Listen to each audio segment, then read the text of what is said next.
Welcome back to Post-Industrial Talk. I'm your host, Carmen Gentile.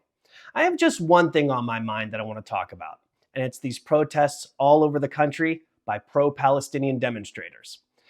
Now look, I have had a hard time reconciling with some of what these protesters are doing, especially as it pertains to anti-Semitic protests, violence, anything that prevents kids from going to class and graduating. I have a problem with that. And I've made that known a number of times in things I've written for the Post-Industrial Daily Edition. And now at postindustrial.com, I have a new column about this very topic.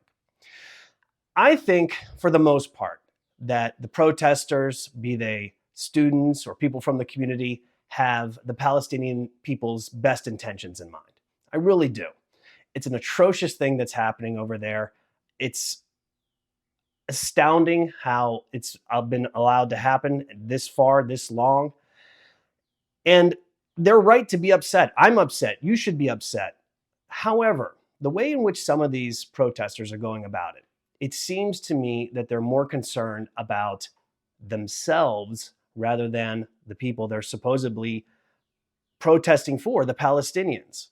Take, for example, this young protester at Columbia University who was a spokesperson for the protesters who had just taken over a campus building. Without a hint of irony, this young protester that you're going to hear in a second asks for humanitarian aid to be sent into the building because she's afraid that those protesters inside are going to either starve or die of dehydration. Take a listen. First of all, we're saying that they're obligated to provide food to students who pay for a meal plan here. But you mentioned that there was a request that food and water be brought in, unless I misunderstood. To allow it to be brought in. I mean, well, I guess it's ultimately a question of what kind of community and obligation Columbia feels it has to its students.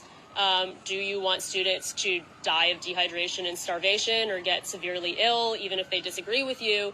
If the answer is no, then you should allow basic, I mean, it's crazy to say because we're on an Ivy League campus, but this is like basic humanitarian aid we're asking for. Like, could people please have a glass of water?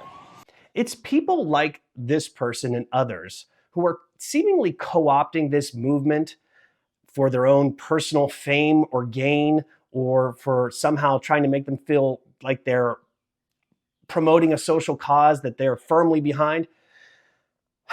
It does not help the Palestinian people. None of this does, in fact. The unrest that's taking place all over college campuses is, in fact, fueling anti-Palestinian sentiment among other factions of the country, further dividing us. It's giving Trump something to campaign on going into the fall. The unrest on campuses, just as he tried to use the George Floyd murder protests in the summer of 2020.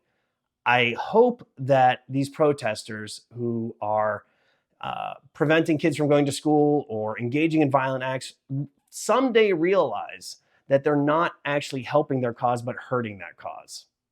What do you think? Let me know in the comments, and be sure to check out my column at postindustrial.com. Thanks.